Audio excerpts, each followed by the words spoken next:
BJP नेता अनिल विज को आप सुन रहे थे, जो गदगद नजर आए, खुश नजर आए, लेकिन हरियाणा में नंबर आए। अब महाराष्ट्र पर असर देखने को मिलेगा, कैसे आपको जानकारी देते हैं।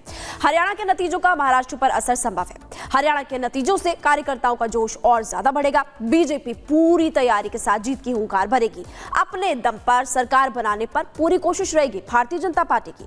मोदी के कामों के आधार पर वोट मांगते हुए भारतीय जनता पार्टी के जो उम्मीदवार है, नेता है, वो उस वक्त पे नजर आएंगे। तो इसलिए हम कह रहे हैं कि हरियाणा में नंबर अच्छा है, परिणाम अच्छा है और अब कहीं ना कहीं मनोबल बढ़ते हुए नजर आ रहा है भारतीय जनता पार्टी का। और खबरों में आगे बढ़ते हैं और अब आपको सीधी ग्राउंड पर ले चलते कोमल से। कोमल इस वक्त हमारे साथ जुड़ी हुई है हरियाणा भवन से, आपको वहीं पर ले चलते हैं। कोमल, हरियाणा की बात करें तो देखिए इस वक्त कार्यकर्ताओं में खूब जोश देखने को मिल रहा है। अभी हम चर्चा कर रहे थे कि महाराष्ट्र में इसका असर देखने को मिलेगा। बहरहाल हरियाणा की बात करें, अब आगे क्या, किस तरह से कार्यकर्ता जश्न मना रहे हैं, आज क्या खास होने वाला है हरियाणा में? बिल्कुल, देखिए हरियाणा की बात करें तो बीजेपी की बम्पर जीत हुई है, हैट्रिक बीजेपी ने मारी है। लेकिन इसके बाद हरियाणा से लेकर के राजधानी दिल्ली तक में हलचल काफ़ी ज़्यादा तेज़ हो गई है। अभी जिस तरह से हमने हरियाणा के अध्यक्ष, बीजेपी अध्यक्ष मोहन लाल बटौली से बात की थी, उसके बाद यहाँ पे देखिए वो पहुँचे हुए हैं, नायाब सिंह सैनी यहाँ पे पहुँचे हैं। प्रधानमंत्री नरेंद्र मोदी से मुलाकात करने के बाद देखिए नायाब सिंह सैनी इसी हरियाणा भवन में पहुँचे हैं। जब उनसे हमने बात की कि आगे आखिर आप लोगों का क्या स्केड्यूल है, तो साफ तौर पर उनका ये कहना है कि अब हरियाणा के जितने भी वरिष्ठ नेता हैं उन सब की मौजूदगी जो है वो हरियाणा भवन में है, यानी दिल्ली के हरियाणा भवन में है। हलचल तेज हो गई है, लगातार जो बीजेपी के शीर्ष नेतृत्व है उनसे मुलाकात हो रही है। और देखिए क्योंकि अब जो है सीएम का चेहरा कौन होगा, अगर कल हम बात करें तो कृष्णपाल गुर्जर की, जो केंद्रीय राज्य मंत्री है, फरीदाबाद को रिप्रेजेंट करते हैं, तो उन्होंने भी साफ तौर पर कोमल जो आप बता रही हैं, तो अब मंथन चल रहा है, कैसे सब कुछ तय तमाम होता है, किस दिन की तारीख तय होती है, उस पर हमारी नजर रहेगी। बहुत शुक्रिया आपका जुड़ने के लिए और जानकारियां देने के लिए। और यहाँ रिपब्लिक भारत पर वक्त हो गया एक छोटे से ब्रेक का, कहीं मत जाइए, जल्द लौट। सबसे पहले बात हरियाणा विधानसभा की। हरियाणा में बीजेपी ने 57 साल का रिकॉर्ड तोड़ दिया है और इस बार के चुनाव में चुनावी इतिहास में पत्थर की लकीर भी खींच दी है। प्रधानमंत्री मोदी और साथ ही केंद्रीय गृह मंत्री अमित शाह की जो चुनावी रणनीति रही, उसके आगे हरियाणा बीजेपी का जमीन पर काम भी दिखा और इस सब ने बीजेपी को प्रचंड बहुमत दिलाई है। लेकिन अब बीजेपी की जीत को कांग्रेस पचा नहीं पा रही है।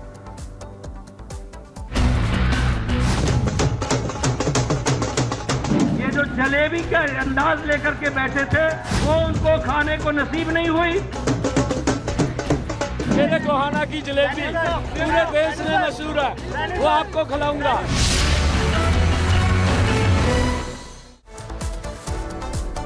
तो हरियाणा में ऐसा उलटफेर हुआ कि कांग्रेस हैरान रह गई, क्योंकि जो एग्जिट पोल में था उससे अलग इतर तस्वीर यहां हरियाणा में निकलकर सामने आई और 57 सालों का जो इतिहास रहा है उसे भारतीय जनता पार्टी ने बदल दिया है और ये जीत अब कांग्रेस पचा नहीं पा रही है। इस बीच आपको बताएं, बड़ी खबर मिल रही है, पीएम मोदी से हरियाणा के सीएम नायब सिंह सैनी ने मुलाकात की है और ये मुलाकात करीब 1 घंटे चली है।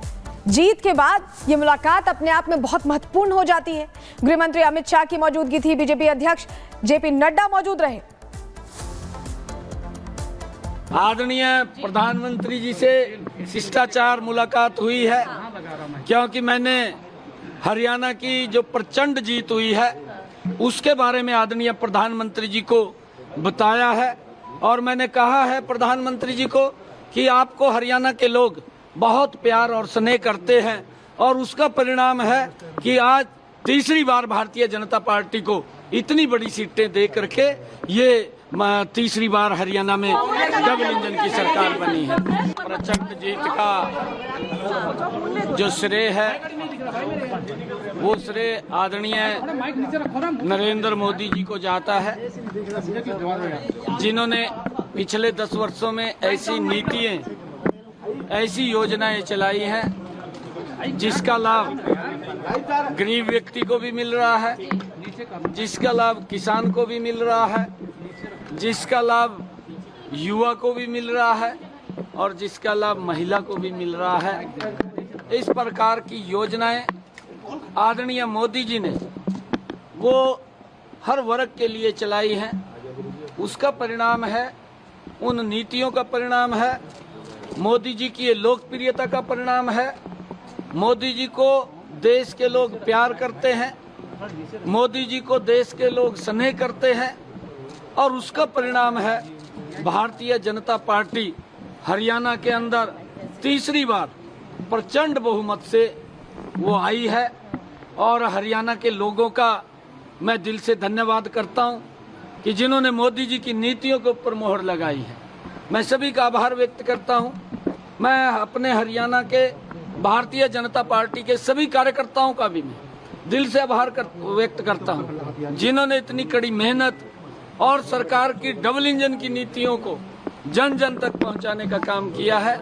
मैं उन सब कार्यकर्ताओं को भी दिल से आभार व्यक्त करता हूं, उनको धन्यवाद देता हूं कि उनकी मेहनत के कारण हम तीसरी बार सत्ता में आए हैं।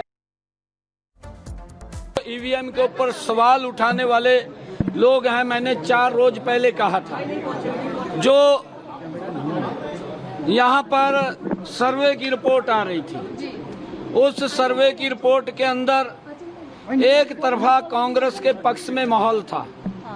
कांग्रेस इस प्रकार का वातावरण बना रही थी, झूठ का बवंडर खड़ा कर रही थी कि हम सत्ता के अंदर आ गए हैं। और मैंने बार बार इस बात को कहा, मेरी कोई भी बाइट आपने देखी होगी, सुनी होगी, मैंने ये बात कही है कि हमने इतना काम किया है पिछले 10 वर्षों में आदरणीय मोदी जी के नेतृत्व में, और मुझे पूर्ण विश्वास है कि हरियाणा के अंदर तीसरी बार बहुत बड़े मैंडेट के साथ एक तरफा जीत भारतीय जनता पार्टी की होगी, और वो साबित हरियाणा के लोगों ने कर दिया है। मेरी जो ड्यूटी थी मैंने वो पूरी की है। ये हमारा पार्लियामेंट्री बोर्ड तय करेगा। अभी हमारे ऑब्जर्वर भी आएंगे, वो ऑब्जर्वर और मुझे नहीं मालूम है, वो केंद्र तय करेगा, हमारा पार्लियामेंट्री बोर्ड तय करेगा। विधायक दल अपना नेता चुनेगा, किसको चुनेगा किसको नहीं चुनेगा, जिसको भी चुनेगा हमारी पूरा का पूरा विधायक दल, हमारे यहाँ कोई किंतु परंतु तो है नहीं, हमारे यहाँ कोई ये भी नहीं कहता कि ये जो पार्लियामेंट्री बोर्ड का आदेश होगा वो सिर माथे के ऊपर होता है। और वो मैंने कहा है कि केंद्र तय करेगा, हमारे ऑब्जर्वर आएंगे, ऑब्जर्वर उसको जो आएंगे वो तय करेंगे। और जब दायित्व संभालने के लिए तैयार है, जिम्मेदारी नहीं, देखिए मैंने कहा है कि हमारा पार्लियामेंट्री बोर्ड इस बात को तय करता है, और पार्लियामेंट्री बोर्ड का फैसला वो अंतिम फैसला है। जो भी फैसला उनका होगा वो सर्वमान्य है। तो नायब सिंह सैनी को आप सुन रहे थे, जिन्होंने कहा कि प्रधानमंत्री मोदी का आभार, उनकी नीतियों की वजह से, उनकी योजनाओं की वजह से जनता ने उन पर भरोसा जताया। और इस वक्त गणेश हमारे साथ जुड़े हुए हैं लाइव। गणेश, प्रधानमंत्री मोदी से शिष्टाचार मुलाकात हुई, क्या बात हुई?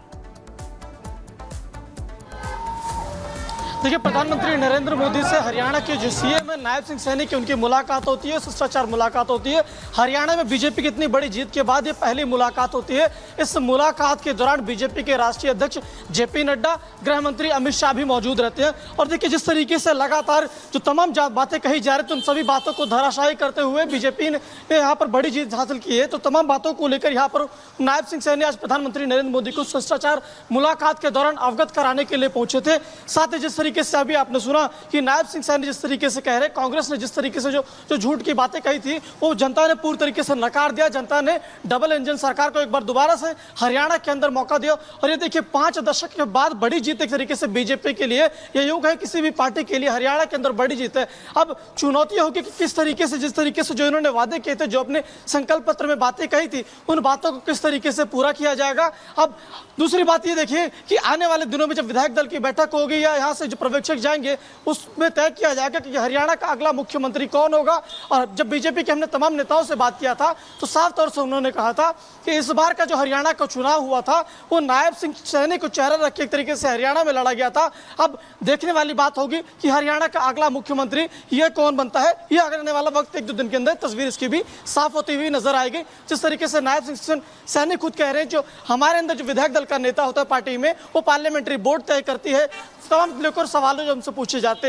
रही बात बैठक की, तो बैठक यहाँ पर करीब 1 घंटे तक प्रधानमंत्री आवास के अंदर चली है। बीजेपी के जो तीनों बड़े नेता हैं प्रधानमंत्री नरेंद्र मोदी के आवास पर मौजूद थे, खुद अमित शाह, जेपी नड्डा और प्रधानमंत्री। और मुलाकात के अंदर लगातार बता रहे हैं कि आखिरकार अब आगे क्या होने वाला है और क्या कुछ चल रहा है, लेकिन मुलाकात बेहद खास थी। और आपने देखा उसके बाद कैसे प्रधानमंत्री मोदी से मुलाकात करने के बाद नायब सिंह सैनी मीडिया से मुखातिब हुए, और मीडिया से मुखातिब होते हुए उनकी तरफ से कहा गया कि अब आगे फैसला आला कमान को लेना है।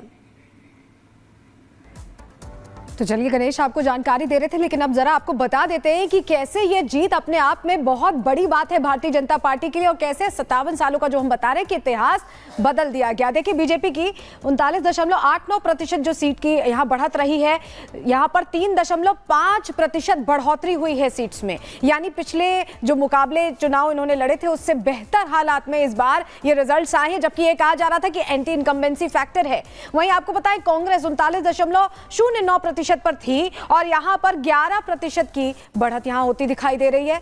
तो ये बड़ी खबर आपको बता रहे हैं। जिस तरह अभी जीत हुई है उससे मनोबल बढ़ा हुआ है हरियाणा में। जो कार्यकर्ता और नायब सिंह सैनी को आप देख रहे हैं, जिनको बदला गया और उनको ये जिम्मेदारी दी गई, साइलेंटली उन्होंने सब कुछ बदला है, क्योंकि कहा यह जा रहा था कि इमोशंस भारतीय जनता पार्टी के फेवर में उस वक्त नहीं थे जब ये तब्दीली की गई थी, नाराजगी थी, और उस नाराजगी को बदलकर कैसे उन्होंने सब कुछ बदला है ये हम आपको बता रहे हैं। और इस बीच आपको बताएं कि मुख्यमंत्री कौन बनेगा इसको लेकर भी चर्चा हो रहा है। आपको बताएं चुनाव में जीत के बाद बीजेपी नेता और हरियाणा के पूर्व गृह मंत्री अनिल विज ने भी रोड शो किया, रिपब्लिक भारत से बात भी की और उन्होंने बताया कि कैसे ये जीत उनके लिए बहुत महत्वपूर्ण है। सुनिए जरा। क्या कहना चाहेंगे, जनता का कैसे धन्यवाद करेंगे? जनता का तो बहुत धन्यवाद है और हमारा छावनी की जनता को तो